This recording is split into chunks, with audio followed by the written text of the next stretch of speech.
Kamati ya uendeshaji na usimamizi wa ligi ya bodi ya ligi kuu Tanzania bara imetoa adhabu kadhaa.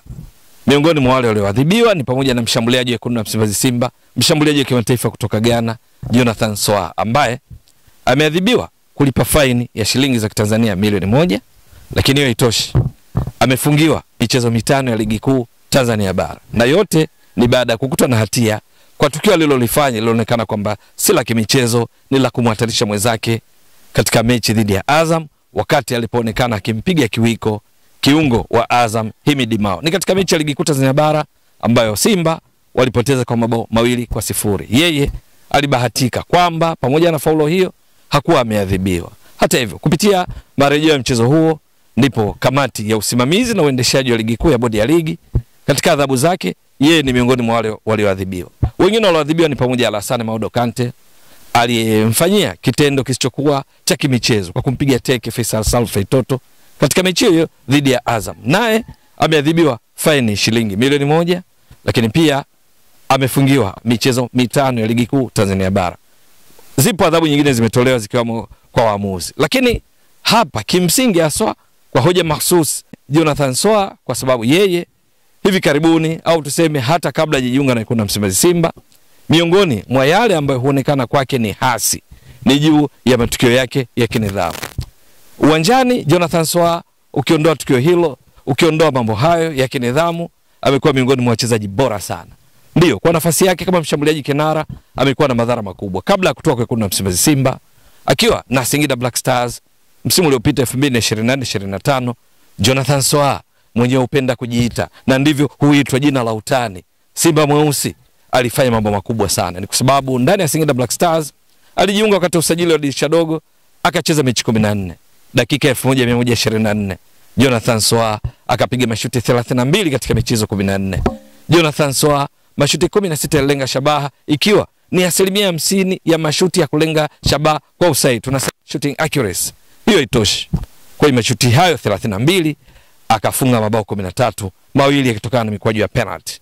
Kwa ujumla uwezo wake kubadilisha nafasi kwa mabao, tunasema goal conversion rate, ulikuwa 41%, kwa sababu katika mashuti 32 alifunga mabao 13.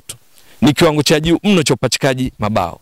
Na hata katika kitu kinaitwa GPM, goals per match, ambayo ni kipimo hutumika kuweza kujua mshambuliaji ana uwezo mkubwa kiasi gani. Inaangaliwa idadi ya mabao chini unaika idadi ya mechi. Ukipata 0.5, mchezaji husika tunasema ni mshambuliaji bora.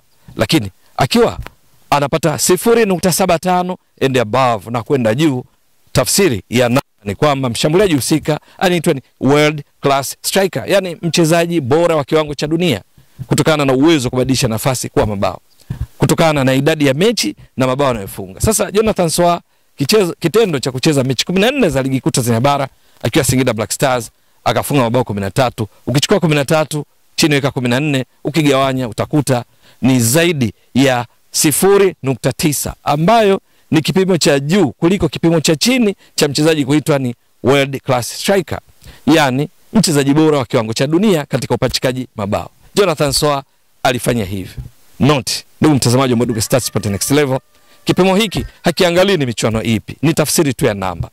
Sasa Jonathan Soa kwa sifa zake hizo, akiwa mzuri katika kukimbia nyuma ya mabeki, katika mapambano ya mpira, kudribu panapobidi, mashuti na mipira ya vichwa pia yuko vizuri, matokeo yake haikushangaza kuona akihusishwa na klabu nyingine mbalimbali. Miongoni mwao ilikuwepo mabingwa wa ligi kuu Tanzania bara Yanga, walihusishwa na Jonathan Soa.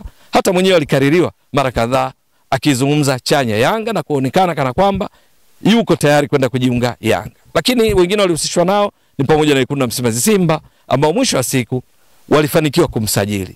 Lakini wakati akitua Simba, Yanga miongoni mwa maelezo yao hasa mashabiki wake ni kwamba wangemtaka Soa wangempata, lakini rekodi zake za kinidhamu ndizo ziliwafanya wasiongeze nguvu kubwa zaidi ya kumpata. Ilionekana kana kwamba ni kama hadithi ya sungura sizitaki mbichi hizi. Baada ya kuzikosa ndipo pengine yalitoka maelezo kama haya. Lakini ukifuatilia mwenendo wa Jonathan Soa, inashawishi yule yeyote anaibua hoja kwamba ni mchezaji mzuri lakini kwenye nidhamu hayuko vizuri, yeye mwenyewe ndio anawafanya wawe na nguvu wanazungumzia juu ya nidhamu yake. Kwa sababu hiyo, na hasa kutokana na tukio hilo lilomkuta, anapaswa abadilike. aangalie namna gani ya kuepuka matukio ambayo si lazima sana, ili yasije namkosesha mechi muhimu, asije akawa na gharimu timu yake ya Simba, kwa sababu katika mechi hizi 5 za ligi kuu Tanzania bara atakapozikosa zipo za muhimu sana. Maana ligi kuu Tanzania bara kila mechi ni muhimu, na hasa ukizingatia juu ya ushindani uliopo kwenye kuwania ubingwa wa ligi kuu Tanzania bara ambao wekundu wa Msimbazi Simba hawajautoa kwa misimu 4 mfululizo. Kuwasajili wachezaji bora kama yeye Jonathan Soa, lengo ni kuona Simba inaimarika zaidi katika ufungaji, Simba inatimiza mipango yake ikiwamo kutoa ubingwa wa ligi kuu Tanzania bara. Sasa adhabu hii maana yake inaikosesha Simba huduma yake katika mechi 5. Mwenendo wa Jonathan Soa katika msimu uliopita ni kwamba mbali na kupachika mabao vizuri, lakini kwenye nidhamu Jonathan Soa mechi 14 alicheza faulo 29. Idadi kubwa ya faulo kulinganisha na idadi ya mechi alizocheza ambazo ni 14 kwa dakika 1124. Maana yake ni kwamba wastani kila mechi alikuwa anacheza faulo zaidi ya 2. Ni idadi kubwa mno kwa sababu yeye ni mshambuliaji kinara, sio kiungo ukabaji ambako kuna mikiki mingi eneo la kati, sio beki, yeye ni mshambuliaji kinara. Matarajio ni kwamba wapinzani ndio wamcheze faulo zaidi, lakini yeye amekuwa akifanya kinyume chake. Kwenye mechi hizo 14 akapata kadi za njano 5 katika mechi hizo 14. Baadhi ya wachezaji ambao walicheza mechi nyingi ndani ya Singida Black Stars hawakuwa na faulo nyingi kama alizocheza yeye. Kwa mfano, mchezaji wa kimataifa kutoka taifa lake la Ghana, Emmanuel Keyeke, yeye alicheza mechi zaidi ya 20 kwa msimu, lakini faulo alizocheza zilikuwa 28. Jonathan Soa mechi 14, faulo 29. Ukilinganisha wachezaji wengine kama wa kimataifa kama Pedro Pacome Zouzoua ndani ya Yanga, yeye alicheza mechi zaidi ya 25 kwa msimu. Dakika 1579 alicheza Pedro Pacome Zouzoua, lakini faulo alizocheza zilikuwa ni 20 kwa msimu mzima. Jonathan Soa yeye ni nambari 9, ni mshambuliaji kinara, faulo 29. Kwenye msimu huu ligi kuu Tanzania bara Jonathan Soa tayari ameonyesha makali yake mbele ya lango la wapinzani. Ni Simba mweusi kweli kweli. Ana balaa kwa wapinzani katika kucheka na nyavu. Simba imecheza mechi 5. Simba ina mabao 11, yeye tayari ameshafunga mabao 3 katika mechi 5. Kuonyesha namna gani ambavyo tayari ameanza kuonyesha makucha yake ndani ya klabu mpya ya Simba kwa msimu huu kwake, akifunga mabao 3 kwenye mechi 5. Lakini kwenye ligi ya mabingwa barani Afrika, hatua ya makundi, Jonathan Soa rekodi alionayo kwenye faulo bado inatia shaka, kwa sababu mechi 2 alizocheza Simba ambazo wamefungwa zote, wamefungwa 1-0 na Petro Atletico kwenye uwanja wa Mkapa, wakafungwa 2-1 kule nchini Mali dhidi ya Stade Malien. Yeye mechi 2 amecheza dakika 82 tu kati ya dakika 180. Kwenye dakika hizo 82 amecheza faulo 4. Wapinzani wamemchezea faulo 1 tu katika mechi zote 2.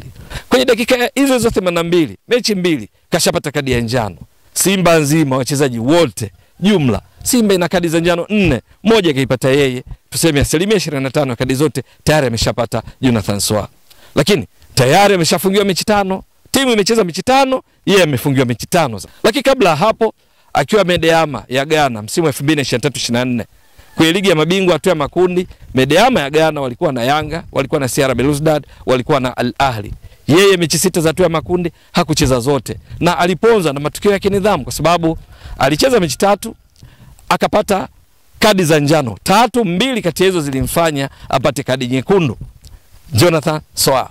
Sasa katika mazingira namna hiyo anapaswa kuboresha juu ya eneo hili, kwa sababu uwanjani hasa katika kuadhuru wapinzani excellent. Kwenye finali ya kombe la shirikisho la benki ya CRDB, Yanga dhidi ya Singida Black Stars pale kwenye uwanja New Amani Complex visiwani Zanzibar, inakumbukwa Jonathan Soa ndani ya dakika 90 katika mechi ambayo walifungwa na Yanga akatoa ubingwa, yeye dakika 64 alipata kadi ya njano, alifanya faulo ya kimbinu, tunasema tactical foul, kuepusha shambulizi la kushtukiza kuelekea langoni kwao. Faulo hiyo dakika 64 ilikuwa nzuri, excellent kwa manufaa ya timu, tunasema take one for the team.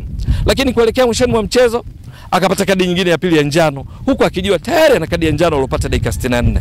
Safari hii kadi hiyo ya njano ilitokana na kudundisha mpira chini akipinga maamuzi ya mwamuzi.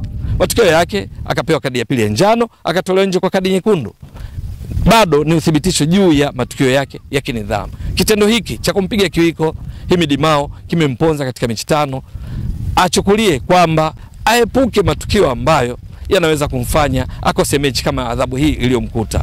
Ni kweli mchezo wa mpira wa miguu ni wa hisia sana, ni emotional games, lakini ni vyema akadhibiti hisia zake, kwa sababu wakati mwingine anaweza kukutana na wapinzani ambao wanamchokoza kusudi ili atoke nje ya mchezo, matokeo yake adhibiwe, anajigharimu yeye mwenyewe kwa kukosa mchezo husika, lakini pia anagharimu timu yake, jambo ambalo sio sawa. Jonathan Soa, Simba Mweusi, wote player mbele ya lango la wapinzani, lakini kwenye nidhamu ni vyema akaboresha eneo hili, akalifanyia kazi, kwa sababu Simba inamhitaji sana, kwa kuzingatia kwamba inashiriki michuano mingi na ina malengo makubwa. Ligi kuu Tanzania bara, ligi ya mabingwa barani Afrika, kombe la shirikisho la benki CRDB, litakuja kombe la muungano, litakuja kombe la mapinduzi na kadhalika. Kote huko wanahitaji wachezaji wao bora, hasa waliowasajili kutoka nje ya Tanzania wakiwagharimu fedha nyingi.